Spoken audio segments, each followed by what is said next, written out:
పరిపాలన కొనసాగిస్తుంది తెలంగాణలో. ఎక్కడ కూడా హామీలు అమలు చేయని పరిస్థితి ఉంది. వాటికి సంబంధించి ప్రజలు సూటిగా ప్రశ్నిస్తున్నారు, తీవ్రంగా ప్రశ్నిస్తున్నారు. ముఖ్యమంత్రి మా దగ్గరకు వచ్చి సమాధానం చెప్పాలి, మా దగ్గరకు వచ్చి మాట్లాడాలి, అక్కడిక్కడ పోయి మాట్లాడు కాదు, అబద్ధాలు చెప్పడం కాదు అని చెప్పి ప్రజలు ఏది కూడా సహించే స్థితిలో లేరు తెలంగాణలో. మరోవైపు ముఖ్యమంత్రి మాత్రం పక్క రాష్ట్రాలకు పోయి హామీలన్నీ అమలు చేసినాం, అమలు అయిపోయినాయి, అందరూ సంతోషంగా ఉన్నారని చెప్తున్నారు. కానీ సర్వేకి పోయిన ఎన్యూమరేటర్ల దగ్గర విషయం చాలా క్లియర్ గా అర్థమవుతుంది. ప్రజల అసంతృప్తి ఎట్లా ఉంది. ప్రభుత్వం అంటే ఒక గౌరవం లేకుండా పోయింది. ముఖ్యమంత్రి అంటే మినిమం గౌరవం లేకుండా చేసుకున్నాడు రేవంత్ రెడ్డి అనేది ఆ విషయం అన్ని చోట్ల కూడా వ్యక్తమవుతున్న సిచ్యువేషన్ కనిపిస్తుంది. ఇక అనేక అంశాలు ఉన్నాయి, మనం మాట్లాడతాం. ఇవాళ మనతో పాటు చర్చలో జాయిన్ అవుతున్నారు బీఆర్ఎస్ నేత రాకేష్ గారు, అదేవిధంగా శ్రీశైల్ రెడ్డి గారు, అనలిస్ట్. గుడ్ మార్నింగ్ అండి. రాకేష్ గారు, ఎట్లా చూస్తారు పరిస్థితి? సర్వేకి పోయిన దగ్గర ప్రజలు చాలా స్పష్టంగా ప్రశ్నిస్తున్నారు. హామీల అమలు ఏమైంది? పెన్షన్లు ఏమైనాయి? ఆ మహిళలకు 2500 ఏమైంది? తులం బంగారం ఏమైంది? ఏది అమలు చేసిండ్రు, ఏది ఎందుకు అమలు చేయలేదు, ఎందుకు ఈ సర్వే చేస్తున్నారు? అంతకుముందు ప్రజాపాలన దరఖాస్తుల పరిస్థితి ఏంది అని కూడా చాలా క్లియర్ గా ప్రశ్నిస్తున్నారు. ఎట్లా చూస్తారు? 11 నెలల్లోనే ప్రజలు ఇట్లా ప్రతి విషయాన్ని నిలదీసే పరిస్థితి వచ్చింది కదా. గుడ్ మార్నింగ్ అండి. గుడ్ మార్నింగ్ శ్రీశైల్ రెడ్డి గారికి, స్వేచ్ఛ గారికి, టీవీ న్యూస్ ప్రేక్షకులకి. ఫస్ట్ ఆఫ్ ఆల్ ఈరోజు అంటే నేను మా స్వగ్రామమైనటువంటి పెద్దపల్లిలో ఉన్నాను. ఇక్కడ ప్రజలు స్పష్టంగా ప్రశ్నిస్తున్నాయి ఒక 2-3 అంశాలండి. ఒకటి, ప్రధానంగా ఇక్కడ రైతులు ప్రశ్నిస్తుంది ఏంటంటే, ప్రభుత్వం దగ్గర మా బ్యాంక్ అకౌంట్లు ఉన్నాయి, ఆల్రెడీ మాకు రైతు బంధు గతంలో పడుతుంది, ఈసారి రైతు బంధు పడలేదు. నెంబర్ 1. నెంబర్ 2 వచ్చేసి, ఏదైతే గతంలో కేసీఆర్ ప్రభుత్వం వడ్లను కొనుగోలు చేసింది, ఇప్పటి వరకే గోనె సంచులు అంటే గన్ని బ్యాగులు కూడా సప్లై కూడా చేసింది, ఇప్పుడు ఇంకా గోనె సంచులు కూడా సప్లై కాలేదు. ఎవరు కూడా ధాన్యం కొనట్లేదండి. అంటే ఐకేపీ సెంటర్లు ఓపెన్ చేశారు కానీ అక్కడ కొనేటోళ్ళు లేరు. ఏమంటారు అంటే, ఇంకా మాకు ఏ మిల్లుకి అలాట్ చేయాలో మాకు చెప్పలేదు కాబట్టి మేము ధాన్యం తీసుకోవట్లేదు అంటారు. ఈ ప్రధానంగా ఇప్పుడున్న సమస్య గ్రామాల్లో. అండ్ నెక్స్ట్ వచ్చేసి ఇంకొకటి ఏంటంటే, జనరల్గా అడుగుతున్నది ఏంటంటే, ఎన్యూమరేటర్లు పోయినప్పుడు వాళ్ళు ఎవరైతే సర్వేకి వచ్చినప్పుడు పోయినప్పుడు ఏంటంటే, ఎలక్షన్ హామీలో ఇచ్చినటువంటి 2500 రూపాయలు ప్రతి మహిళకి ఇస్తా అని చెప్పారు కదా మీరు, ఎందుకు ఇస్తలేరు? ఒకటి. అండ్ నెక్స్ట్ వచ్చేసి నేను ఏమంటున్నానంటే, నిన్న కడియం సిఆర్ గారిని కూడా ప్రశ్నించడం జరిగింది. ఏమన్నారు? కాంగ్రెస్ పార్టీలోకి పోయినావు కదా, మరి నువ్వు కాంగ్రెస్ పార్టీలో ఉన్నావు కదా, ఈరోజు తులం బంగారం ఎందుకు ఇస్తలేవు? షాదీ ముబారక్, కళ్యాణ లక్ష్మి పాత చెక్కులు పంపిణీ చేస్తున్నావు కదా, మరి ఎందుకు తులం బంగారం ఇస్తలేవు అని ప్రశ్నించడం జరుగుతుంది. దాంతో పాటు వృద్ధులు, వికలాంగులు మాకు పెన్షన్లు పెంచుతా అని చెప్పిన 4000 రూపాయలు వృద్ధులకు అందరికీ 4000 రూపాయలు పెన్షన్ చేస్తా అని చెప్పారు. ఇంతవరకు 4000 రూపాయలు పెన్షన్ ఎందుకు చేయలేదు? మధ్యలో నెల ఎక్కొట్టిర్రు, ఆ పైసలు ఎందుకు ఇస్తలేరు మాకు? ఆ పైసలు కూడా మా అకౌంట్లో లేరు. అంటే ప్రజలకు ఇంకొక డౌట్ కూడా వస్తుంది, అంటే ఇప్పటికే అమలు కాని పరిస్థితి, ఆ మాత్రం అంతో ఇంతో నామకే వస్తే అక్కడో ఇక్కడో ఉన్నవి కూడా మొత్తం తీసేయడానికే ఇదంతా చేస్తున్నారు అని ప్రజలు భయపడుతున్నారు. తప్పకుండా అండి. అంటే మీకు దాంట్లో అడిగేటువంటి డీటెయిల్స్ ఏవైతే ఉన్నాయో అవి చాలా భయంకరంగా ఉన్నాయి. ఎందుకంటే ఫర్ సపోజ్ ప్రధానంగా గ్రామాలలో రైతులకు భూమే అంటే వ్యవసాయమే వాళ్ళ ఆధారితం కాబట్టి కౌలు భూమి ఇప్పుడు 40వ కాలం ఒకటి పెట్టిరండి. 40వ కాలంలో కౌలు భూమి సాగు చేస్తున్నట్లయితే విస్తీర్ణం ఎంత అని అడిగారు. ఇప్పుడు కౌలు భూమి సాగు చేస్తున్నావు అంటే, నేను నా భూమిని పట్టా భూమిని ఒకరికి కౌలుకి ఇచ్చిన, నేను అలా కౌలుకు నా పట్ట సర్వే నెంబర్ ఎందుకు చెప్తా, నా భూమి ఎంత అని చెప్తాను. ఎందుకు చెప్పొద్దు అంటే, ఒకవేళ చెప్పిన అనుకో గవర్నమెంట్ రికార్డులలో ఆయన అఫీషియల్గా ఎంటర్ అయిపోతాడు, నా కబ్జా కాలంలోకి వచ్చేస్తాడు. కబ్జా కాలంలోకి వచ్చిన తర్వాత మళ్ళీ ఆ కబ్జా కాలం నుంచి ఇప్పించుకొని గతంలో సమయం పట్టిందని కదా కేసీఆర్ గారు ఓన్లీ ఎవరైతే సాగు చేస్తున్నటువంటి రైతులకు ఇచ్చారని. అయితే ఇక్కడ ఇంకోటి ఏంటంటే, అది నువ్వు ఏ భూమి సాగు చేస్తున్నావు అంటే ఆ ఊర్లో విస్తీర్ణం అయితే తెలుసు. అండ్ నెక్స్ట్ ఇంకొకటి, రైతు బంధు వేస్తలేవు, మళ్ళీ నువ్వు కౌలు రైతులకు వేస్తా అని చెప్పినావు, రైతు కూలీలకు వేస్తా అని చెప్పినావు. అసలు రైతు బంధు కౌలు భూమిలో సాగు చేస్తున్నట్లయితే విస్తీర్ణం అని చెప్పేసి, అదే నేనేమంటున్నానంటే, అసలు నువ్వు పైసలే వేస్తలేవు, పైసలు అయినప్పుడు నేను కౌలు చేస్తున్నటువంటి భూమి నీకెందుకు చెప్పాలి? నువ్వు ఏం పని చేస్తున్నావు అంటే, నువ్వు అసలు పైసలే ఎక్కువ, నువ్వు మళ్ళీ పైసలు వేస్తావు నమ్మకం ఏంది నాకు అని చెప్పేసి రైతులు ప్రశ్నించడం జరుగుతుంది. ప్రధానంగా గ్రామాల్లో దాని మీద చాలా అనుమానాలు ఉన్నాయి. అంతే, ఎందుకంటే ఒక వరెస్ట్ ఏంటంటే దానిలో ఒక కాలం ఉంది. మీరు 45 కాలం నెంబర్ 45 మీరు ఏ పార్టీలో పని చేసారు, ఏ పార్టీలో పని చేస్తారు? ఇప్పుడు మన ముఖ్యమంత్రి గారు మీరు డీనోటిఫై చేయబడిన సంచార లేదా పాక్షిక సంచార తెగకు చెందినవారా?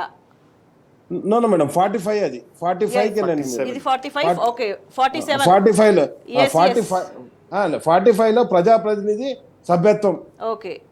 అయితే పూర్వం దేంటుండి ప్రస్తుతం దేంటుండో మళ్ళీ పూర్వం దేంటుండో 46 45 మేడం, 45A, ఓకే ఓకే 45. అయితే ఇప్పుడు మన ముఖ్యమంత్రి రేవంత్ రెడ్డి గారే 5 సంవత్సరాలలో 3 పార్టీలు మారారు. టీడీపీ అంటే టీడీపీలకించి కాంగ్రెస్లోకి వచ్చిండు, ఇంకా ఎటేటో తిరుగుతుండు ఆయన. మరి ఆయన ఇప్పుడు ఒక ఎమ్మెల్యే ఉన్నాడు ఒక ఆయనైతే ఇప్పుడు 3 పార్టీలు మారిండు. గతంలో బీఆర్ఎస్ ఉండే, బీఆర్ఎస్ నుంచి అది బీజేపీకి పోయిండు, బీజేపీకి నుంచి కాంగ్రెస్కి పోయిండు. ఆయన ప్రతినిధి ఉన్నాడు. అసలు నువ్వు ఏ పార్టీలో పనిచేసేనావు, నువ్వు ఏమి ఇస్తామనుకుంటున్నావు ప్రజలకు? నువ్వు అందించే సంక్షేమ ఫలాల గురించి చెప్పాలి తప్పితే, నువ్వు ఇచ్చేటువంటి పథకాల గురించి చెప్పాలి తప్పితే, నువ్వు కులగణన అన్నావు. సరే మంచి చెయ్యి, కానీ కులగణన అని చెప్పేసి దాంట్లో మొత్తం కూడా నా ఆస్తి హక్కులు మొత్తం కూడా దాంట్లో ఏంది, ఇంటి విస్తీర్ణం ఎంత, ఏది 57వ కాలంలో స్థిరాస్తి వివరాలు, చరాస్తి వివరాలు. ఇప్పుడు 52వ కాలంలో స్థిరాస్తి వివరాలు, ఆస్తులు, నీ ఇల్లు ఎంత ఉన్నది, నీ జాగ ఎంత ఉన్నది, ఇవన్నీ ఎందుకు మేడం? నీకున్నదా లేదా? ఇల్లు ఉన్నది, కథం అయిపోయా.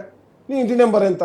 అంటే ఒకవైపు ఈ పర్సనల్ డీటెయిల్స్ ఇవ్వడానికి విముఖత చూపిస్తున్నారు, కానీ అసలు మినిమం బేసిక్ డీటెయిల్స్ ఇవ్వడానికి కూడా కొన్ని చోట్ల ఎందుకు మీకు మేము మా పేరు ఎందుకు చెప్పాలి, మా ఫోన్ నెంబర్ కూడా ఎందుకు ఇవ్వాలి అని అడుగుతున్న దారుణమైన సిచ్యువేషన్ కూడా కనిపిస్తుంది. అంటే అంత తీవ్రమైన వ్యతిరేకత ఉంది, అంత తీవ్రమైన ఒక అభద్రత ఉంది. ప్రభుత్వం ఏం చేస్తుంది అనేది ఉన్నదాన్ని ఊడగొడుతుందా అని చెప్పేసి నిన్న మూసి పరివాహక ప్రాంతంలో ఇక్కడ హైదరాబాద్ లో ఉన్న వాళ్ళు ప్రజలంతా కూడా మా చుట్టుపక్కల ఎవరు వస్తున్నా, మేము ఉన్న దగ్గర ఒక పోలీస్ కనిపించినా లేదంటే ఒక వెహికల్ వచ్చినా ఏదున్నా కూడా పొద్దున్న రాత్రి అనే తేడా లేకుండా ఎప్పుడు ఎవరొచ్చి కూలగొడతారో, ఎప్పుడు మా జీవితాలను ఆగం చేస్తారోనని పనులు మానేసుకొని ఇంటికాడనే పడి ఉంటున్నాము, మా జీవనోపాధి కూడా పోతున్నది అని చెప్పేసి మాట్లాడుతున్న సిచ్యువేషన్ కనిపిస్తుంది. మేడం ఇప్పుడు ప్రధానంగా ఏదైతే మూసీ రివర్ ఫ్రంట్ దాన్ని డెవలప్మెంట్ అంటారు, ప్రజలు ప్రశ్నిస్తున్నది ఒక సూటి ప్రశ్నిస్తారు మేడం. నువ్వు ఇండ్లు కూలగొట్టిన తర్వాత అక్కడ షాపింగ్ మాల్ కట్టమన్నా గ్యారంటీ ఇస్తావా? నువ్వు అక్కడ ఏమంటున్నావు, అది బఫర్ జోన్ అంటున్నావు, ఏదో ఒకటి చెప్తున్నావు. నువ్వు కూలగొట్టిన తర్వాత నదీ గర్భంలో ఇళ్లను తీసేయడానికి ఎవరు కూడా, నదీ గర్భంలో ఉన్నటువంటి కట్టడాలను తీసేయడానికి ఎవరు వ్యతిరేకించట్లేదు. కానీ ఎక్కడైతే నువ్వు తీసేసిన తర్వాత ఏదైతే ఇండ్ల నిర్మాణాన్ని కూలగొట్టి ఇప్పుడు హ్యాండ్ ఓవర్ చేసుకుంటున్నావు కదా ప్రభుత్వంగా, దానికి ఎంత దుర్మార్గం మేడం. ఉస్మానియా హాస్పిటల్ మొత్తం షిఫ్ట్ చేసి పడేసారు, హైకోర్టును కూడా షిఫ్ట్ చేస్తారు. అండ్ నెక్స్ట్ వచ్చేసి అక్కడ అంబర్పేటలో ఉన్నటువంటి ఒక గ్రౌండ్ ఉన్నది, ఏది ఫుట్బాల్ గ్రౌండ్, దాన్ని కూడా కబ్జా చేస్తారు. మొత్తం ఇది కబ్జా కాలంలో ఉన్నారు తప్పితే ఎక్కడ కూడా అభివృద్ధి మోడ్ లో లేరు మేడం. విషయం చాలా క్లియర్ గా అర్థమవుతుంది శ్రీశైల్ గారు. అంటే దీనికి సంబంధించి అంటే ముఖ్యమంత్రి ఏం మాట్లాడితే అదే నిజం అని అనుకుంటున్నారు ప్రజలు మాత్రం. ఇది మా జీవితాలను నాగం చేస్తున్నాడు ముఖ్యమంత్రి అనే విషయంలో చాలా స్పష్టంగా ఉన్నారు. కానీ ఇంతకుముందు అన్ని న్యూస్ పేపర్స్ కి సంబంధించి చూస్తే ఎక్కడ కూడా ప్రజల ప్రశ్నలకు సంబంధించిన వార్త లేదు. ముఖ్యమంత్రి చెప్పిందే నిజము అన్నట్టుగా తెలంగాణలో 6 గ్యారంటీలు అన్ని అమలైపోయి అందరూ కూడా చాలా సంతోషంగా ఉన్నట్టుగా వార్తలు ప్రసారం చేశారు. అందరికీ నమస్తే. స్వేచ్ఛ గారు, ఈ ముఖ్యమంత్రి పూర్తి అభద్రతా భావంలో ఉన్నారు. ఆయనకి ఎప్పుడు పదవి ఊడిపోతుందో అనేది డౌట్గా ఉన్నది. మీడియాలో ఈరోజు చాలా ప్రముఖంగా రాశారు, నిన్న సోషల్ మీడియాలో కూడా రాశారు. రేవంత్ రెడ్డి గారి బర్త్డే సందర్భంగా సోనియా గాంధీ కానీ రాహుల్ గాంధీ కానీ పబ్లిక్గా ఆయనకి బర్త్డే విషెస్ చెప్పలేదు. నరేంద్ర మోడీ చెప్పింది నిన్న పొద్దున, కానీ రాహుల్ ప్రియాంక చెప్పలే, సోనియా గాంధీ చెప్పలే.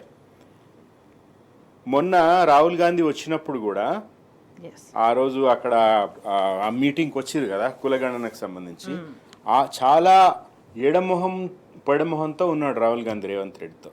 అంటే బేసిక్గా ఏంటంటే కాంగ్రెస్ పార్టీ ప్రభుత్వం యొక్క ప్రతిష్ట తెలంగాణలో పూర్తిగా దెబ్బతిన్నది అనేది అర్థమైపోయింది అధిష్టానానికి. రేపో మాపో రేవంత్ రెడ్డిని ఊడబీక్తారు అనేది కూడా చాలా స్పష్టంగా ఉంది. ఆ భద్రత భావనలో ఇష్టం వచ్చినట్టుగా మాట్లాడుతున్నారు. దిగజారిపోయిందన్నప్పుడు ఒక అధిష్టానంగా ఒక బాధ్యత ఉంటది. అంటే ప్రజలు ఇక్కడ రేవంత్ రెడ్డి నుంచి ఇబ్బంది వచ్చిన నేపథ్యంలో అధిష్టానం కొంత స్పందించి, ఎందుకంటే ఎన్నికలకు ముందు వచ్చి రోడ్ల మీద తిరిగి పక్కన కూర్చొని ఛాయలు తాగి తిండి మాట ఇచ్చిండ్రు కదా, హామీలు ఇచ్చిండ్రు కదా, ఇక్కడ రేవంత్ రెడ్డి అన్యాయం చేస్తే కనీసం అధిష్టానం పట్టించుకొని చేస్తది అని ఒక ఆశ పెట్టుకున్నారు. కానీ మొన్న రాహుల్ గాంధీ వచ్చిపోయిన తర్వాత అది కూడా మొత్తం పోయింది.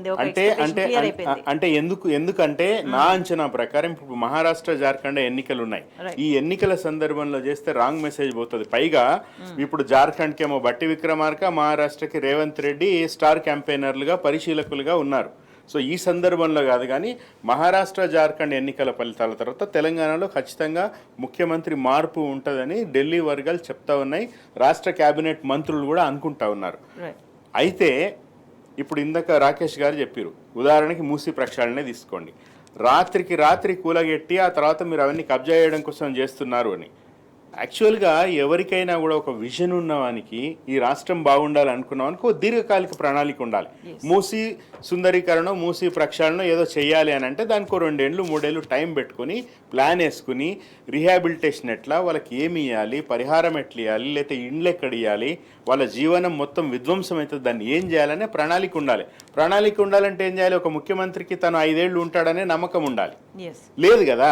సో దీపం ఉండంగానే ఇల్లు చక్కబెట్టుకోవాలన్నట్టుగా ఈ కొద్ది కాలంలోనే ఆయన డబ్బులు సంపాదించుకోవాలి, కొంత రాహుల్ గాంధీకి ఇవ్వాలి, కొంత తను తీసుకోవాలి.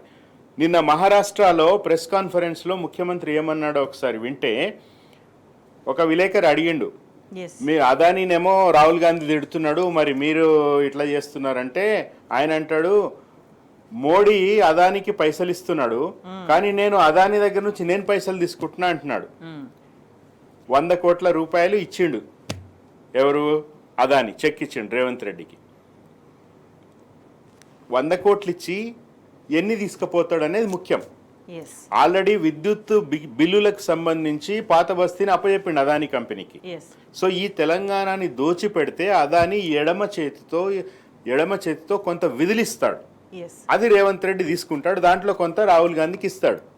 సో ఇప్పుడు మోడీ, రాహుల్ గాంధీ వీళ్ళందరూ కూడా, రేవంత్ రెడ్డి వీళ్ళందరూ కూడా కలిసే ఈరోజు అదానిని తెలంగాణ మీద రుద్దుతున్నారు, తెలంగాణ దోపిడీలో భాగంగా అదానిని చేస్తున్నారు అని చాలా మంది అనుకుంటున్నారు.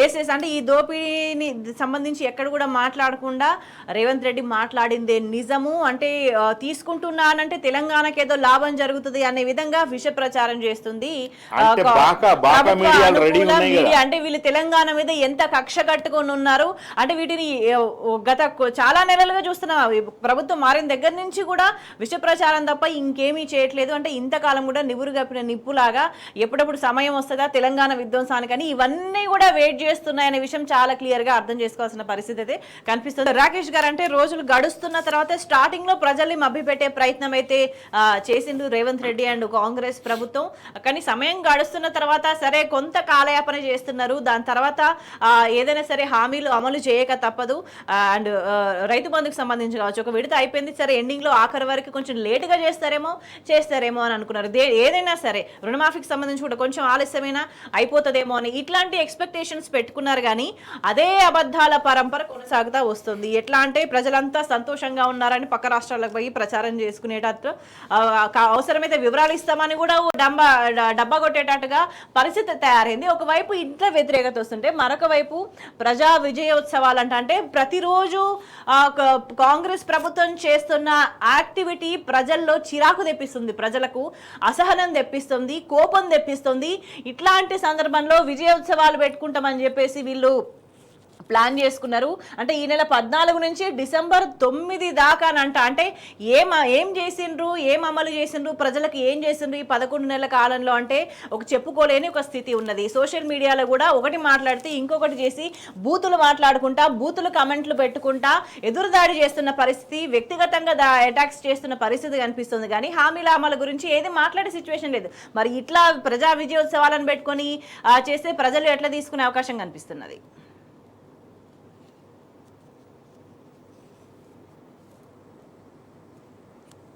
ఇక్కడ స్వేచ్ఛ గారు ప్రధానంగా ప్రజల మధ్యలో ఏదైతే ఉందో, ప్రజలు ఏదైతే విజయోత్సవాలు కదా, అసలు ఉత్సవాలు చేసుకోవడానికి మీకు ఆ ఖర్చులు ఎందుకు పెడుతున్నారు?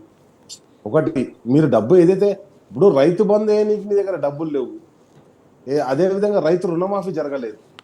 స్పష్టంగా మన పొంగులేటి శ్రీనివాసరెడ్డి గారు ఒక మంత్రిగా ఉండి ఆయన ఏం చెప్పిండే, మొత్తం ఇంకా మాఫీ కాలేదని చెప్పింది. తుమ్మల నాగేశ్వరరావు గారు అదే చెప్తారు, ఫైనాన్స్ మినిస్టర్ అదే చెప్తారు.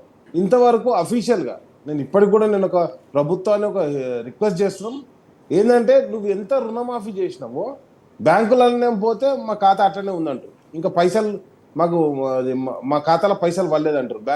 బ్యాంకర్లు ఏమంటారు, మీరు మళ్ళా రాండ్రి, ఇప్పుడైతే మీ దాంట్లో మీకు రుణమాఫీ జరగలే అని చెప్పేసి వాళ్ళు చెప్తారు. అండ్ నెక్స్ట్ వచ్చేసి వీళ్ళేమో మొత్తం రుణమాఫీ చేసినామంటారు. ఇంతవరకు అది ఒక వైట్ ఒక డిక్లరేషన్ ఇవ్వలేదు. ఫైనాన్స్ డిపార్ట్మెంట్ నుంచి ఎన్ని పైసలు బ్యాంకర్స్కి పోయినాయి అది చెప్పాలి కదా, అది చెప్పేటువంటిది లేదు. అండ్ నెక్స్ట్ వచ్చేసి ఇంకోటి ఏంటంటే ఈరోజు ధాన్యము 2 సీజన్లలో ఎంత కొన్నావు, నువ్వు కనీసం ధాన్యం కొన్నదన్న డిక్లేర్ చేయొచ్చు కదా. ఇవి గతంలో 10 సంవత్సరాలు గింత ధాన్యం నడిచింది, ఇప్పుడు లేకపోతే ఒక లాస్ట్ 1 year నుంచో 2 years నుంచో బ్యాక్ చెప్పి గింత ధాన్యం కొనమని చూపెట్టాలి కదా, అది కూడా చూపెట్టట్లేదు. ఈరోజు గ్రామాల్లో పరిస్థితి ఎట్లుందంటే ఈ ప్రభుత్వానికి ధాన్యం ఇస్తే మళ్ళీ పైసలు ఇస్తారో ఇయ్యరో, ఆ పైసలు కూడా మళ్ళీ మింగేస్తారేమో అన్న భయానికి తక్కువ ధరకే మిల్లర్లకు కావచ్చు లేకపోతే దళారులకు కావచ్చు రైతులు అమ్ముకుంటున్నటువంటి పరిస్థితి. ఎందుకంటే గవర్నమెంట్ దగ్గర పైసలే లేవు, ఇప్పుడు రైతు బందే వేయలేదు, మా రుణమాఫీ జరగలేదు, మళ్ళీ ఈ ధాన్యం తీసుకుపోయి మా వడ్లు కూడా తీసుకుపోయి ఎవరికైనా అమ్ముకుంటారు కావచ్చు, వీళ్ళు మనకు పైసలు ఇయ్యరు, గతంలోనే పైసలు లేట్ అయినాయి అని చెప్పేసి భయంతో ఏం చేస్తారు రైతులు దళారులకు అమ్ముకునేటువంటి పరిస్థితికి వచ్చారు మేడం. అంటే ఈ ప్రభుత్వాన్ని నమ్ముకుంటే, ఈ ప్రభుత్వం మీద ఆధారపడితే ప్రభుత్వం వల్ల నష్టం తప్ప ఇంకేది జరగదు అనేది ప్రజలు చాలా క్లియర్ గా అదే భావనతో తమ పనులు తాము చేసుకుంటూ పోతున్న సిచ్యువేషన్ కనిపిస్తుంది. శ్రీశైల్ రెడ్డి గారు, అంటే తెలంగాణ ప్రజలకు నష్టం చేసే యాక్టివిటీస్ అన్ని కూడా మనకి ఇక్కడ కనిపించచ్చు. ఇక్కడ చూస్తున్నాం, రోడ్ ఎక్కితే పన్ను, రాష్ట్ర రహదారుల మీద కూడా త్వరలో టోల్ ట్యాక్స్ అని కనిపిస్తుంది. ఇది సమస్య. ఇక్కడ తులం బంగారం ఏదిసారని కళ్యాణ్ లక్ష్మి పంపిణీలో ఎమ్మెల్యేని కడియంను ప్రశ్నిస్తున్న మహిళకు సంబంధించిన వార్త మనకి ఇక్కడ కనిపిస్తుంది. ఇంకొక వైపు ఎట్లా ఉన్నాయి శాంతి భద్రతలు, ముఖ్యమంత్రి దగ్గర పెట్టుకున్నాడు కదా హోంశాఖ కూడా, ఎట్లా ఉంది మంత్రుల ఇండ్లకే కన్నాలు. మొన్న బట్టి నేడు మంత్రి శ్రీధర్, ఇటీవల ఆర్ఎస్పీ ఇంట్లో కూడా చోరీ. అంటే రాష్ట్రంలో ఎట్లా ఉంది అంతరాష్ట్ర దొంగల ముఠాలు, అంటే కానీ దొంగతనాలు ఇంత మంత్రుల ఇంట్లో దొంగతనాలు చేసేంత బాగున్నాయా శాంతి భద్రతలు తెలంగాణలో అనేది కనిపిస్తుంది. ఇంకొక వైపు అనేక సమస్యలు కనిపిస్తున్నాయి. దళిత మహిళలపై మంత్రి శ్రీధర్ బాబు కక్ష సాధింపు. మహిళ తనని బీఆర్ఎస్ నేత చేసిన సహాయాన్ని చెప్తే ఆమె ఉద్యోగం ఊడగొడితే ఆమె గత్యంతరం లేక ప్రెస్ ముందుకు వచ్చి మాట్లాడిన సిచ్యువేషన్ కనిపిస్తుంది. ఇంకొక వైపు గతంలో మద్యానికి సంబంధించి అమ్మకాలు జరిగితే మొత్తం తాగిపిస్తున్నారు, ఆగం చేస్తున్నారు, తెలంగాణ ఇట్లా చేస్తున్నారు. కానీ ఇక్కడ పల్లెలు తాగాలి, ఖజానా నిండాలి అంటూ ఎక్సైజ్ శాఖకు సర్కార్ దిశా నిర్దేశం. టార్గెట్ 20% పెంచుకుంటా, టార్గెట్ లక్ష్యం పూర్తి చేయని 30 మంది ఎక్సైజ్ అధికారులకు మెమోలు. అంటే ఏదేమైనా చేసి తాగిపోయాలని ఇది ప్రభుత్వం చేయాల్సింది ఇదేనా? అంటే ఇట్లా చూసుకుంటే ఎక్కడ చూసినా కూడా ఒక ప్రభుత్వం ప్రజల్ని నాశనం చేసే విధంగా మాత్రమే చేస్తుంది. వాళ్ళకి డబ్బులు వచ్చే విధంగా, పన్నులు తీసుకునే విధంగా చేస్తుంది, కానీ ప్రజలు మాత్రం నాశనం అయిపోవాలన్నట్టుగానే ఉంది ఆ సిచ్యువేషన్. బట్టి గారు అన్నారు కదా, మేము ప్రజా వారోత్సవాలు చేయబోతున్నాము, ఊహకందని పాలనని. నిజమే, ప్రజల ఊహకందని పాలన ఇది. ప్రజలు ఎప్పుడు అనుకోలే మాకు కేసీఆర్ 10,000 రైతు బంధు ఇస్తే వీళ్ళు 15,000 రైతు బంధు ఇస్తారు అని అనుకున్నారు ప్రజలు. ఆ ఊహ కందకుండా ఇప్పుడు ఆ 10,000 కూడా ఇవ్వడం లేదు.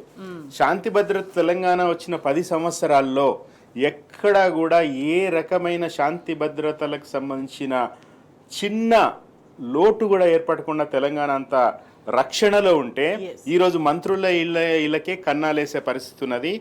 రోడ్ల మీద అడ్డంగా నరుక్కుంటున్నారు. కాంగ్రెస్ ఎమ్మెల్యేలు, కాంగ్రెస్ ఎమ్మెల్సీలు పోలీస్ స్టేషన్లలో కూర్చుని పంచాయతీలు చెప్తున్నారు. శాంతి భద్రతలు ఇట్లా ఉంటాయని ప్రజలకు ఊహకందని పాలన ఇది. అన్ని రకాలుగా ఈరోజు ఇందిరమ్మ పాలన అని చెప్పుకునే వీళ్ళు గరీబీ హటావో, కూడు గూడు గుడ్డ అన్న ఇందిరమ్మ నినాదాలని పక్కన పెట్టేసి ఈరోజు ప్రజలని రోడ్డు మీదకి ఇడుస్తూ ఉన్నారు, ఇళ్ళు కూలగొడతా ఉన్నారు, నోటికాడ కూడు తీసేస్తా ఉన్నారు. వాళ్ళకి ఎలాంటి నిజమే ప్రజలు ఊహించలేదు. ప్రజల ఊహకందని పాలన ఇది. 11 నెలలలో ఏ కాంగ్రెస్ పార్టీ మీద అయితే నమ్మకం పెట్టుకున్నారో, నిజానికి ప్రజల్ని తప్పుపట్టాల్సింది కూడా ఏం లేదు. 10,000 ఇచ్చే దగ్గర 15,000 వస్తాయి కదా అని కొంచెం ఆశపడ్డారు.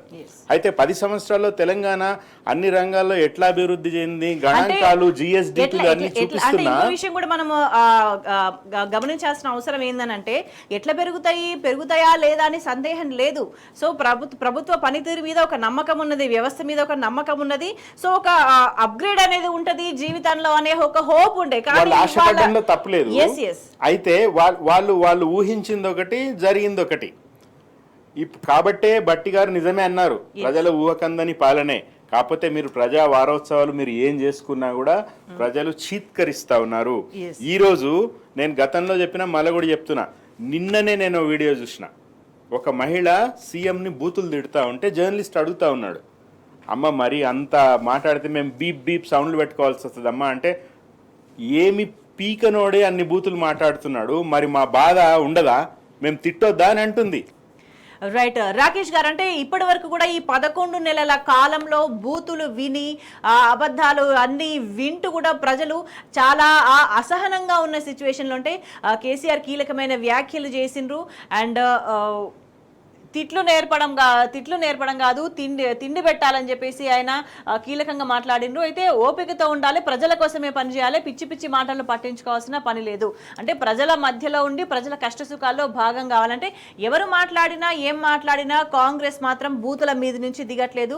ముఖ్యమంత్రి దగ్గర నుంచి మంత్రులు ఇష్టం వచ్చినట్టు మాట్లాడుతూ ఉన్నారు. అండ్ మీడియాలో, సోషల్ మీడియా కావచ్చు, మెయిన్ స్ట్రీమ్ మీడియా కావచ్చు, అన్ని చోట్ల కూడా అబద్ధాలు ప్రచారం చేసుకుంటా పిచ్చి పిచ్చి మాటలు మాట్లాడుతున్న సిచ్యువేషనే చాలా క్లియర్గా మనకి ఇప్పటి వరకు కనిపించింది. అంటే ఒక ప్రభుత్వం ఎట్లా పనిచేయాలి, ఒక వ్యవస్థ ఎట్లా రన్ కావాల్సిన అవసరం ఉంది, ప్రజల ప్రయోజనాల కోసం ప్రభుత్వం ఎట్లా పాటుపడాలి, దానికి సంబంధించి నిన్న కేసీఆర్ మాట్లాడిన తర్వాత సిచ్యువేషన్ ఎట్లా ఉంది? మేడం, ప్రధానంగా కేసీఆర్ గారు అంటే ఉద్యమ కాలం నుంచి కావచ్చు, ముఖ్యమంత్రిగా ఉన్న సమయంలో కావచ్చు, ప్రజలకు ఇప్పుడు ఇంటింటికి నల్లా నీళ్ళు ఇయ్యండి, మంచి నీళ్ళు ఇయ్యండి, నాకు ఓటేయకూడదు అని చెప్పేసి స్వయంగా తనకు తాను డిక్లేర్ చేసినటువంటి గొప్ప ముఖ్యమంత్రి కేసీఆర్ గారు తన పాలనలో. అదే విధంగా కోవిడ్ టైంలో కూడా ప్రతి రైతుకు రైతు బంధు వేసిండు.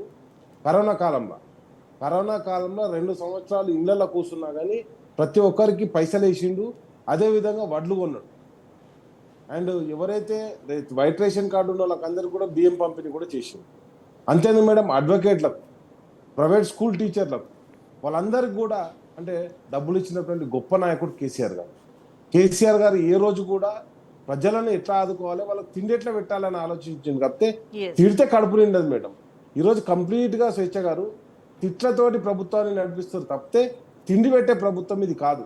మీకు ఒక్కటే మాట చెప్పిన ఇంతకుముందు, రైతులు వడ్లను ఇయ్యడానికి భయపడుతున్నారు గవర్నమెంట్కు. ఎందుకంటే ఇవి కూడా తినేస్తారు, వీళ్ళు కాంగ్రెస్ వాళ్ళు ఏదైనా తింటారు, ఈ లాస్ట్కి మా వడ్లను కూడా తింటారు అని చెప్పేసి భయానికి ఆ వడ్లను కూడా ఇస్తలేదు. ఎందుకంటే ఐకేపీ సెంటర్ లేవు, పైసలు ఎవరు ఎత్తాలో తెలియదు, గ్యారంటీ ఎవరో తెలియదు, అక్కడికి ఏ ఆఫీసర్ వస్తలేడు, ఇవన్నీ ఉన్నాయి. కాబట్టి నేను ఏమంటున్నానంటే, అది గ్రామాల్లో అయితే, పట్టణాల్లో వాళ్ళు ప్రశ్నిస్తుంది ఏంటంటే, అరే నీకు ఎందుకు చెప్పాలన్నా, ఇప్పుడు డీటెయిల్స్కి పోయారు, ఎందుకు చెప్పాలి, నువ్వు నాకు ఇచ్చేది ఏంటి అని అడుగుతున్నారు. నువ్వు ఇంత సిలిండర్ ఇయ్యలే, గ్యాస్ సిలిండర్ ఇస్తాను, గ్యాస్ సిలిండర్ ఇయ్యలే, కరెంటు అది ఫ్రీ యూనిట్లు ఇస్తాను, అవి ఇయ్యలే. అంటే కీలకంగా ఇంకో మాట కూడా మాట్లాడిండు కేసీఆర్ నిన్న. అంటే ఎన్నికల మేనిఫెస్టోను అమలు చేయడం అధికారంలోకి వచ్చిన పార్టీ బాధ్యత. మేనిఫెస్టోలో చెప్పిన వాటినే కాదు, ఇవ్వని హామీలను కూడా బీఆర్ఎస్ ప్రభుత్వం అమలు చేసింది.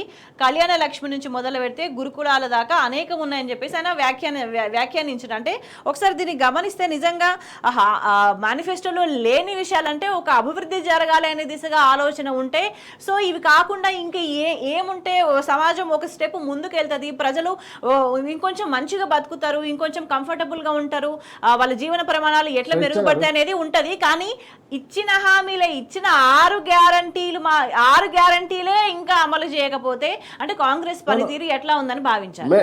మేడం, స్వేచ్ఛ గారు ఇప్పుడు ప్రధానంగా అడుగుతుంది ఏంటంటే, ఆల్రెడీ మొన్న బతుకమ్మ పండుగకు చీరలియలే, కేసీఆర్ కిట్టు బంద్ చేసారు. అమ్మాయి పుడితే 13,000, అబ్బాయి పుడితే 12,000 గత ప్రభుత్వంలో ఇచ్చేది, అవి కూడా ఈరోజు బంద్ అయిపోయినాయి. అది ప్రభుత్వ దవాఖానలకు పోతే మందులు లేవని చెప్తున్నారు. నేను ఏమంటున్నా అంటే, నువ్వు కొత్త ఇచ్చుడు కాదు, పాత ఏవైతే ఉన్నాయో ఇప్పుడు 10 లక్షల ఆరోగ్యశ్రీ కార్డు అంటారు, ఏ దవాఖానలో 10 లక్షల ఆరోగ్యశ్రీ కార్డు యాక్సెప్ట్ చేస్తున్నారో అడుగుతున్నారు గ్రామాలల్లో. అంటే నేను చెప్పేది ఏంటంటే, గవర్నమెంట్ హాస్పిటల్ పోతే మినిమం మెడిసిన్స్ ఇయ్యని పరిస్థితి ఉన్నది. 10 లక్షల దాకా అక్కడ దాకా హోప్ పెట్టుకునే సిచ్యువేషన్ ఉన్నదా? అసలు లేదు. దానికే నేను ఏమంటున్నా అంటే, గతంలో కేసీఆర్ గారు ఇచ్చినటువంటి పథకాలని ప్రభుత్వం, కేసీఆర్ గారు తెలంగాణ ప్రభుత్వం ఇచ్చినటువంటి పథకాలను రద్దు చేసినటువంటి పరిస్థితి మనం చూస్తున్నాం. ఇలా సిరిసిల్లాలో 2 దంపతులు ఆత్మహత్య చేసుకున్నారు, వాళ్ళ 3 పిల్లలు ఉన్నారు. అంటే మళ్ళా కేసీఆర్ గారి ప్రభుత్వంలో సిరిసిల్ల ఉరిశాల నుంచి సిరిశాలగా మారింది, మళ్ళా ఉరిశాలగా మారుతుంది. కాంగ్రెస్ ప్రభుత్వం వచ్చిన తర్వాత ఏమైతుందండి?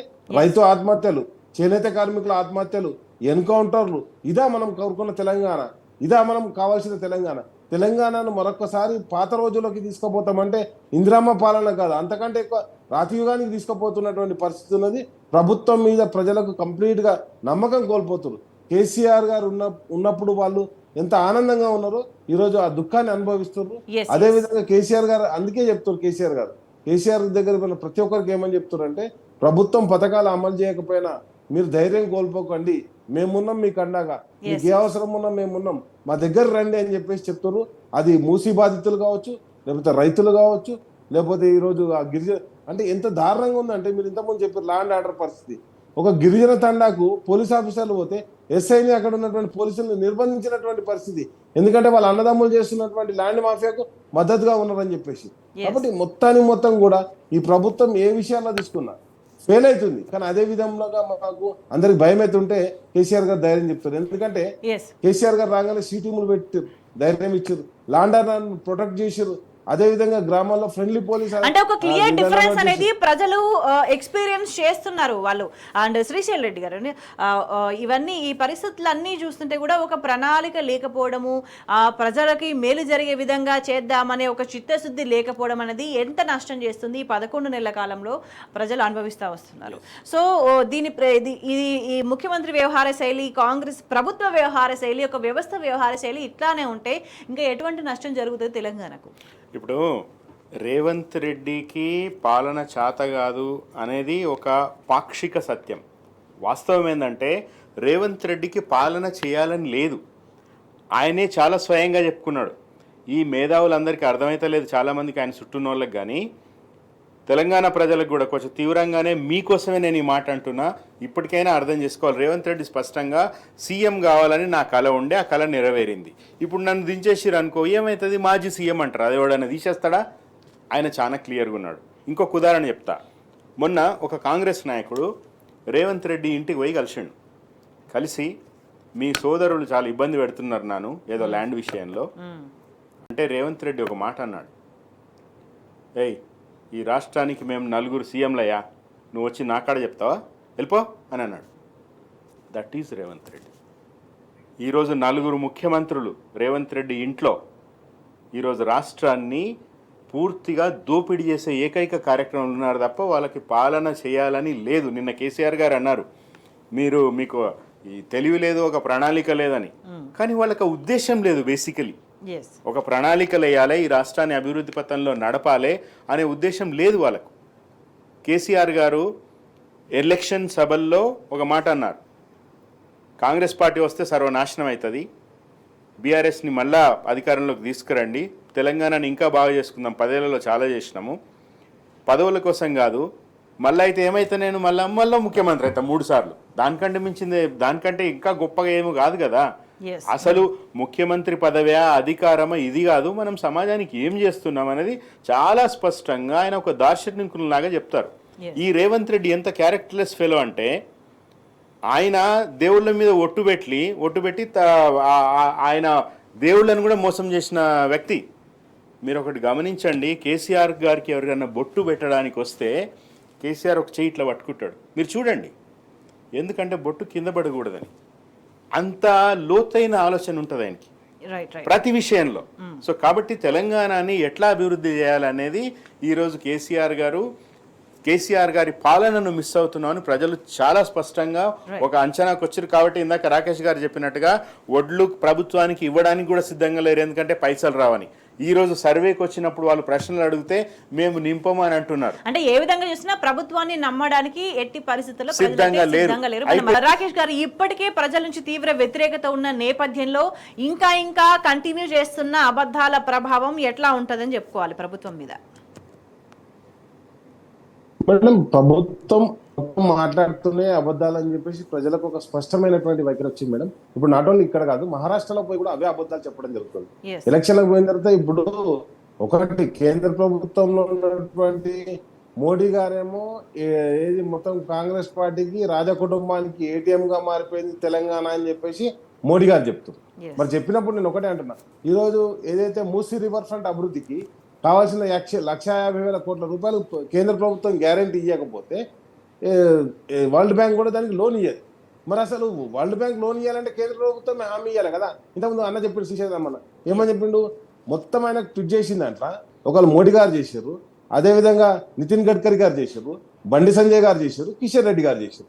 ఈ 4 ఆయనకు బర్త్డే విషయం చెప్పిన తప్పితే కాంగ్రెస్ పార్టీలో ఒక్క నాయకుడు కూడా ఆయనకు బర్త్డే విషయం చెప్పాలి.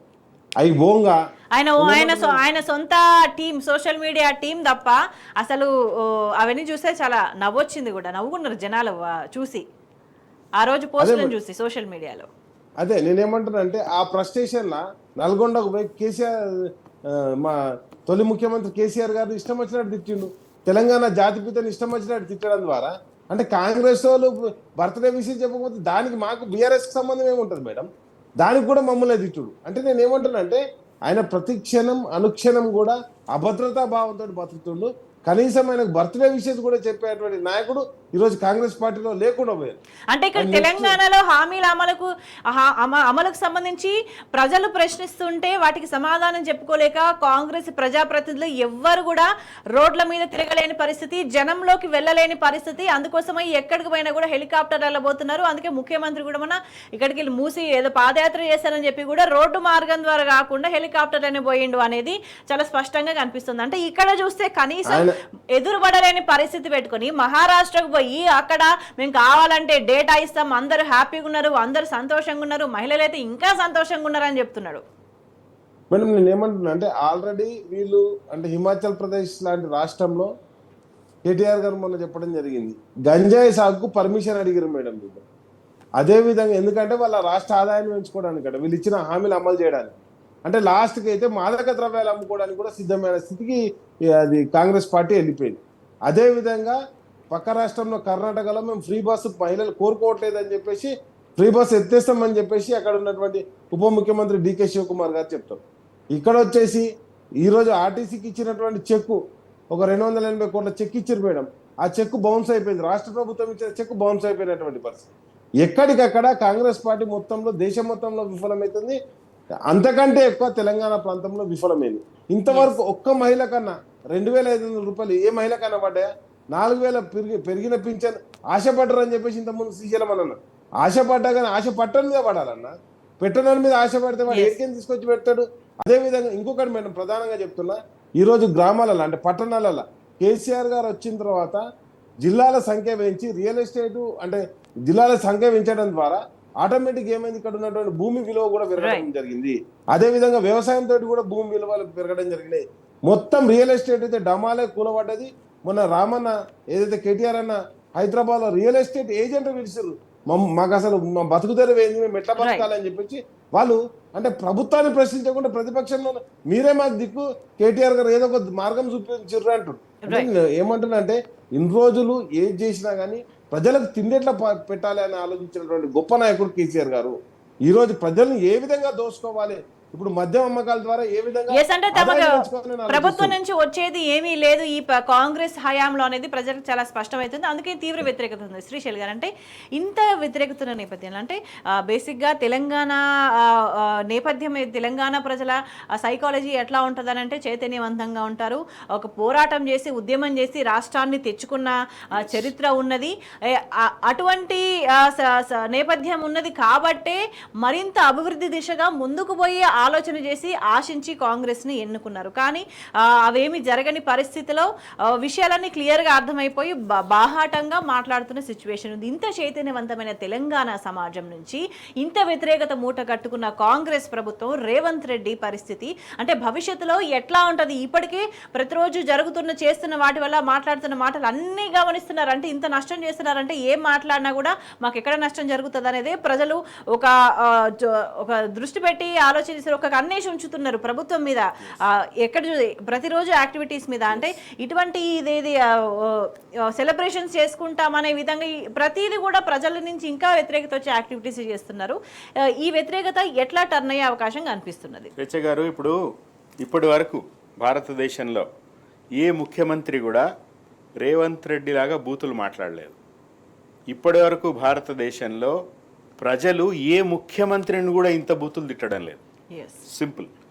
సో ఈరోజు ఈయన ఏమీ చేయకపోగా ఇష్టం వచ్చినట్టుగా ఆయన ఇష్టారీతిన వ్యవహరిస్తూ రాజకీయ పార్టీలు, రాజకీయ నాయకులు పరస్పరం తిట్టుకుంటే ఆ విషయం మాత్రమే ఉంటే ప్రజలు పట్టించుకోరు. ఒకవైపు అది చేస్తూ రెండో వైపు నువ్వు ప్రజలకు నిలువ నీడలు లేకుండా చేస్తున్నావు.